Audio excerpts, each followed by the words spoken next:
Just jumping in to remind you that my webcomic Cryptid Lake is going to be released on Tapas and Webtoon on a Halloween this year. Links in the description, and now onto the video. Hello everyone! Finally spooky season is upon us, and as you know, when I was a kid I was completely obsessed with Monster High. I loved the dolls, I loved the web series, I loved the movies, and even the video games. I even had an account on the official Monster High website, if you guys still remember that existed. And so I decided to add one more entry to my Monster High Magical Girls series. I grew up with and I'm most comfortable with Monster High G1, and as such, my designs are going to be mainly based off on their original designs. Once again, I asked you all which were your favorites that I hadn't done yet, and I picked out a few out of the list. By the way, I'll take this time to remind you to subscribe and to keep an eye out on my community tab. When I'm stuck on a theme for a video or I just can't pick which characters I want to draw next, I usually make a community post asking you for your opinion, and I'd love to have your input. And now, let's get to it. Let's begin with Spectra. Spectra was released in Wave 2 of the original toy line, so she was introduced pretty early on.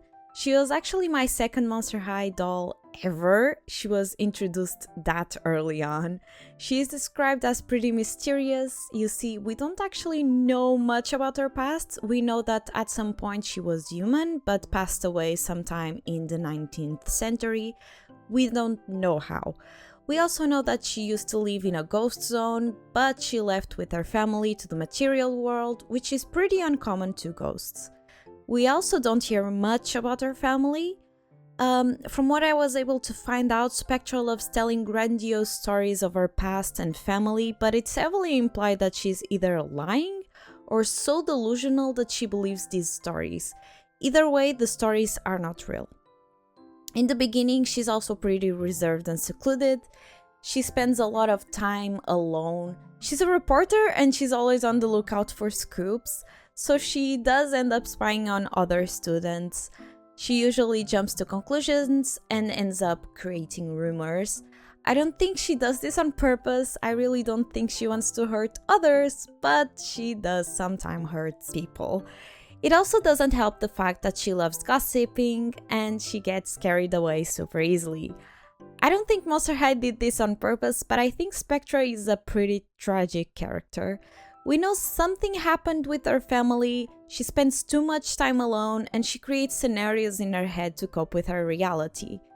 Thankfully, after she met Frankie and the others, she became much more extroverted and more open with other people, so I think she's overall in a happier and healthier environment and mindset. Despite her bad habits, she's not a bad person at all. She's often described as kind and helpful, even though she gets distracted pretty easily.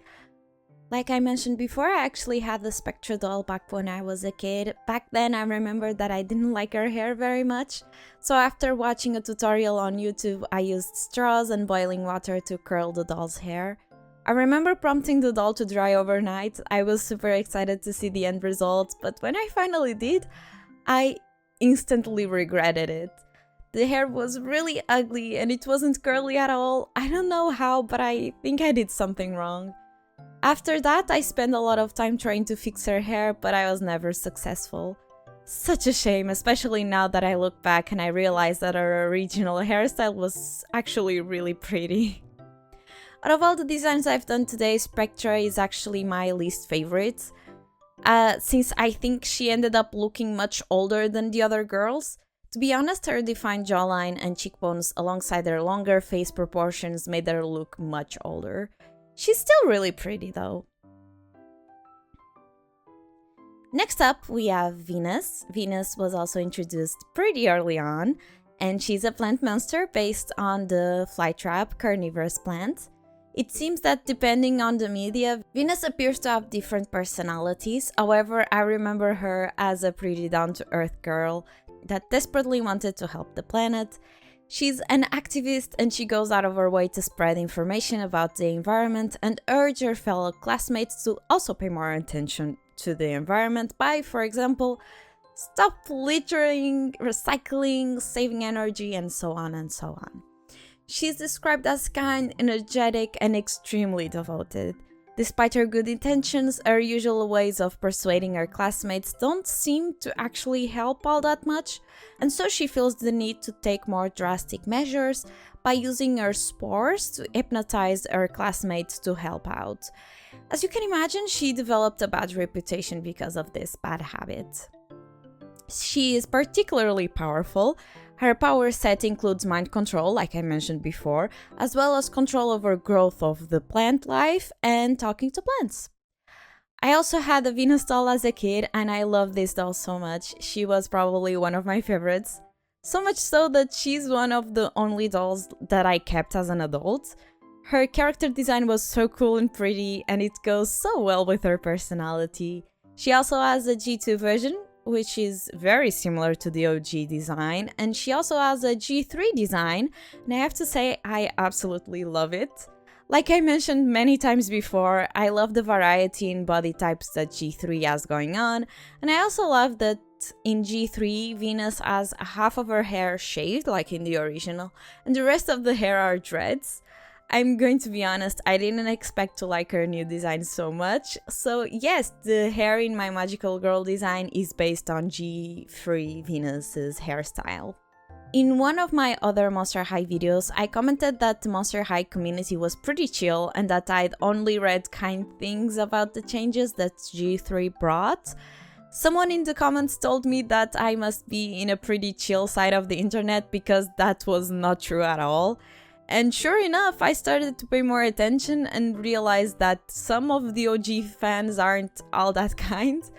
I got a little sad that day, and I'm kind of afraid to see what people think about the new Venus, so I'm just not going to look it up and hope for the best. I think out of the 3 characters I'm doing today, Venus is my favorite. I had so much fun drawing her, and she turned out so cute. I tried to incorporate spikes and thorns everywhere I could, and I also gave her an oversized jacket since I thought that Venus doesn't exactly have the traditional magical girl vibe. She needed to feel a little bit edgier. And finally we got to the last ghoul of the day, Elissabat. Out of all the characters I've done today, she's actually the most interesting one. Elissabat was actually introduced in one of Monster High movies, Fright's camera action, and she was an integral part of the plot. Elissabat is actually one of Draculaura's childhood best friends, as well as the daughter of one of Dracula's closest friends. She came from a very important family and she was chosen at a young age to become the next vampire queen. So after that disappeared during an expedition, Elissabat had to choose between the life that was planned out for her, where she would have never felt free, or she could flee from her responsibilities and pursue her biggest dream, becoming an actress. So that's what she did. She fled Transylvania, changed her name to Veronica von Vamp, and for 4 centuries became an actress in Hollywood. Becoming an actress was pretty problematic for her for the simple fact that she has pretty severe stage fright. Because of this, she ends up spending a really long time studying her lines, and so when it comes time for her to perform, she ends up nailing the role perfectly. She is revered as a really good actress, and she is really popular in both cinema and theater.